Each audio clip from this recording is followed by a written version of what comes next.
Hello, kamusta po? So nandito po tayo ngayon sa may San Andres Bukid, Maynila, kung saan po, yung nasa likod ko, nakita nyo po. Ngayon ko na lang po nadalaw uli, ang tagal ko nang hindi napupunta dito. Yan na po ang Pedro Hill Residences, dito po sa District 5. Ayun no, ang taas no. So ito po ay 20-story na pabahay po para po sa mga mamamayan ng Maynila, para sa mga kababayan po natin na walang sariling tirahan, sa mga informal settlers at sa mga kababayan na nakatira sa mga delikadong lugar tabi ng ilog. So lahat po sila ililipat po dito. At ito po para naman po sa mga taga District 5 po ito.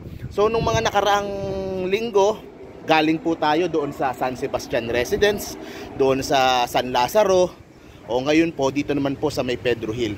Pag nasa may SLEX kayo galing, Osmeña Highway, madadaanan nyo po ito. Kitang kita ito mula sa Skyway. Kasi po ang taas na po niya.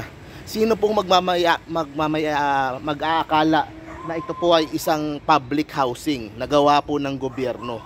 Diba? Nagawa po ng LGU ng Maynila. Sinimulan ni Yorme Isko at ipinagpatuloy ni Mayora Hani Lacuna. So ikot natin na.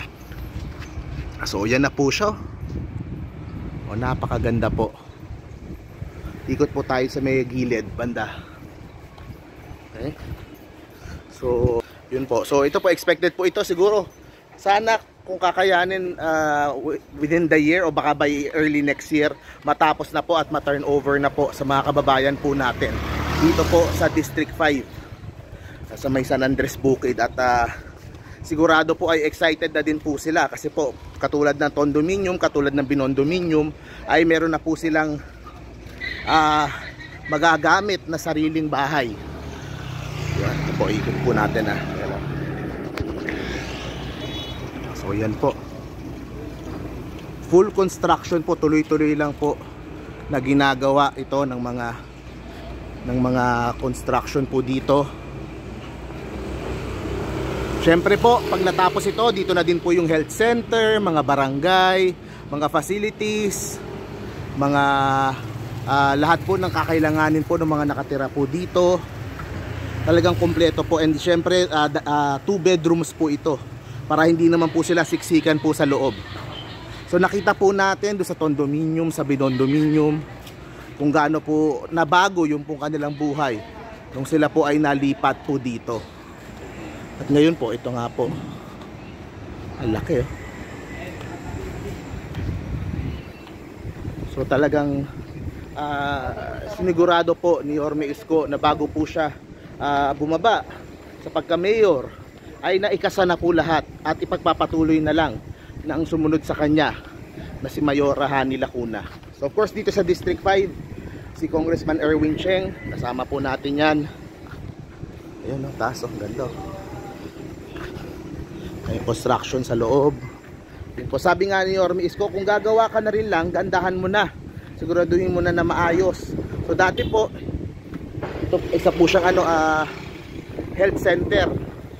Let's may court po dati. So yung court po ililipat na po sa taas para ma-maximize po yung space at magamit po na pabahay ng mga kababayan po natin. So dito may kalsada pala dito, sarado. Tingnan po natin yung view dito. Nakita-kita po itong side na to sa may highway sa Skyway. So yan po ang legacy ni Yorme Isko na pabahay po sa mga kababayan po natin dito sa Maynila sa District 5. So yan po ang talagang sa akin ay pinakamalapit sa puso ni Yorme Isko sa mga proyektong ginawa po niya, yung pong mga pabahay. Sa totoo lang po, sana mas marami pa yung magawang ganito.